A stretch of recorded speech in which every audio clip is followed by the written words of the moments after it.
Did you know that an ordinary mother in rural Washington secretly turned her home into a real-life house of horrors? Michelle Knotek was known for taking in friends and relatives who needed help, but those house guests began to mysteriously disappear. From the late 1980s to early 2000s, Shelley hid a dark secret. She was torturing and even killing the very people who trusted her under her own roof. Her crimes went undetected for years until her own daughters bravely turned her in.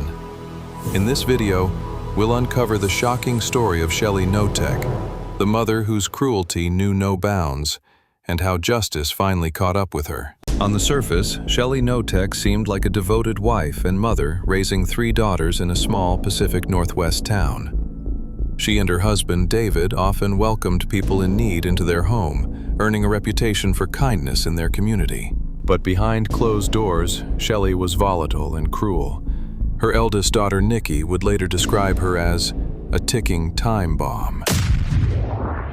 The Knotek children lived in constant fear, subjected to bizarre and sadistic punishments that defy belief. For instance, Shelley occasionally compelled her children to strip and roll in mud outdoors, while she doused them with cold water from a hose, labeling it as a form of punishment.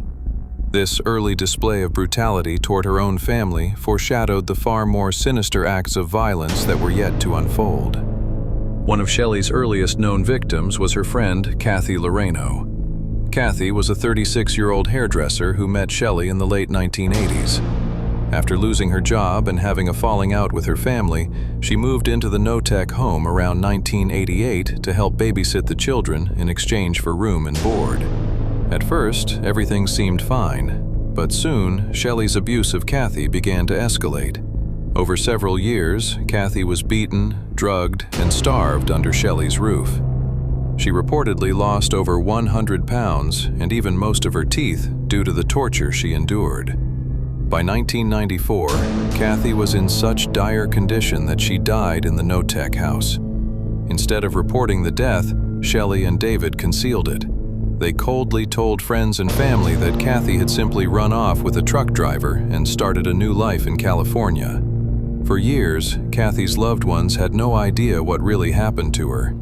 She was considered a missing person, while Shelley acted as if nothing was wrong. Another victim was Shelley's own nephew, Shane Watson. Shane was a vulnerable 13-year-old boy when he moved into the Knotek household in 1988. Like the Knotek daughters, he quickly became a target of Shelley's sadistic discipline. She subjected Shane to the same degrading, wallowing punishments, forcing him to stand narked outside in the cold or perform humiliating tasks, all under the guise of correcting minor misbehaviors. For years, Shane endured this private hell. Then, in early 1995, not long after Kathy Loreno had disappeared, 19-year-old Shane suddenly vanished as well. Shelley claimed that Shane had run away to Alaska to work on a fishing boat, but this was a lie to cover up something far more sinister. In reality, David Knotek shot and killed Shane, allegedly at Shelley's urging. The Knotek's own daughters believe that Shane was murdered because he knew too much. He had secretly taken photographs documenting Kathy's injuries to gather proof of Shelley's abuse. To hide their crime, Shelley and David burned Shane's body, along with Kathy's remains, in a makeshift fire pit and scattered the ashes on a remote beach. With no body and a fabricated cover story, Shelley managed to keep Shane's fate a dark secret for years. Years passed, and many outsiders still had no clue about the horrors unfolding in the Knotek home. In 1999, Shelley took in another boarder, 57-year-old Ron Woodworth, a local man who needed a place to stay. Unfortunately, Ron soon found himself trapped and tormented just like Kathy and Shane before him. Shelley's abuse of Ron was brutally inventive and relentless.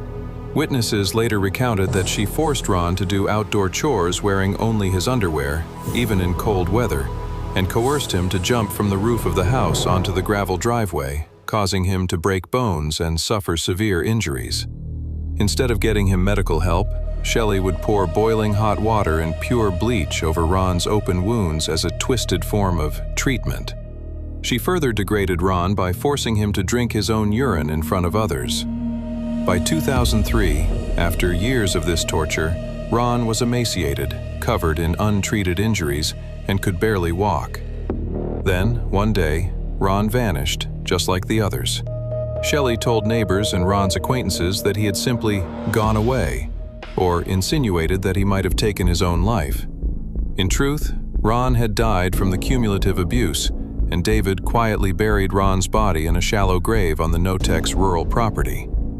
It wasn't until the authorities got involved that an autopsy of Ron's remains proved he had been murdered, the third known victim of Michelle Knotek's reign of cruelty. Ron's disappearance in 2003 became the breaking point for Shelley's own children. By that time, Shelley's older daughters Nikki and Sammy had already escaped their mother's household, but her youngest, Tori, was only 14 and still living at home. Tori had witnessed Ron's horrifying decline firsthand and feared that if she stayed silent, she or someone else could be next.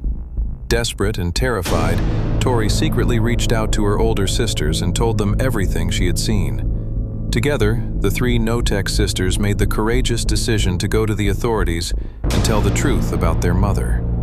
This was the shocking turning point of the entire case. After years of keeping their mother's secrets out of fear, Shelley's own victims, her daughters, finally turned her in. The girls provided police with a harrowing account of the abuse and murders that had occurred in their house of horrors, sparing no detail. Investigators were initially stunned by the claims, but they soon found proof to back them up.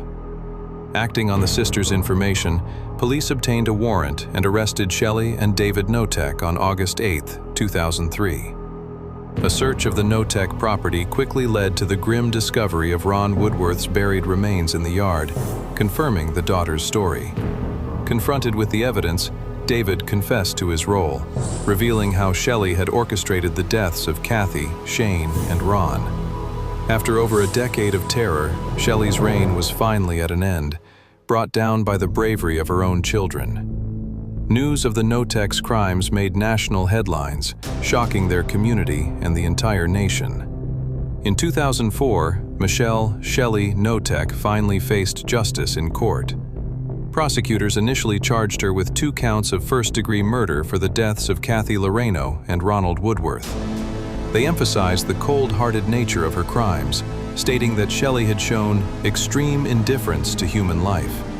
Ultimately, to avoid a trial, Shelley accepted a plea deal. She entered an Alford plea, not admitting guilt but acknowledging the evidence would likely convict her, and pleaded guilty to reduced charges of second-degree murder and first-degree manslaughter in the 2 deaths. While the initial plea agreement suggested a 17-year prison term, the judge chose to exceed that. He sentenced Shelley Knotek to 22 years in prison for her role in the killings. Her husband, David Knotek, also pleaded guilty to second-degree murder for shooting Shane Watson and was sentenced to 15 years behind bars. In the courtroom, Shelley remained stony-faced as the sentences were read, offering little in the way of apology. For the families of the victims and Shelley's surviving daughters, it was a moment of vindication. After years of pain and fear, justice was finally served. The case was featured on true crime television shows and became the subject of a best-selling book, If You Tell, written with the help of Shelley's own daughters in 2019. Then came a final twist that many found hard to stomach. After serving only about 18 years of her 22-year sentence, Shelley Knotek was released from prison on November 8, 2022. Her husband David had been paroled earlier, in 2016, after serving 13 years of his 15-year term. Shelley, now in her late 60s, walked out of prison a free woman, much to the alarm of her survivors.